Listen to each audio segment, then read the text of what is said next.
मनोज जरांगेंनी मंत्री धनंजय मुंडे आणि आरोपी वाल्मिक कराडच्या भेटीबाबत मोठा गौप्यस्फोट केलाय।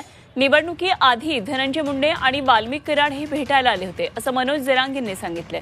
तर धनंजय मुंडे निवडणुकीपूर्वी मला भेटायला आले होते। 8 दिवसांपासून फोन येत होते आणि रात्री 2 वाजता ते आले।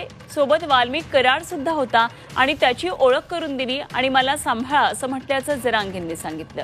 ऐकूया नेमकं काय या भेटीबाबत जरांगेंनी गौप्यस्फोट केलाय।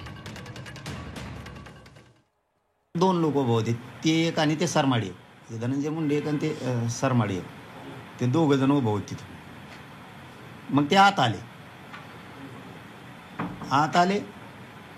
आणि मग त्यांनी त्याची ओळख करून दिली त्या सरमाड्याची। ती म्हणे हे सरमाडे। म्हणलं हे होय का ते हार्वेस्टरचे पैसे बुडीनार? आमच्या ओळखीचा त्यांचा एक कार्यकर्ता होता गेवराईचा, त्याच्याजवळ सांगितलं होतं आम्ही की लोकांचे पैसे द्या, शेतकऱ्याचे नसता या मॅटरमध्ये मग मी या शेतकऱ्यांच्या बाजूने उभा राहणार। तर मग त्यांनी बोलून घेऊन त्यांना थांबिलं होतं।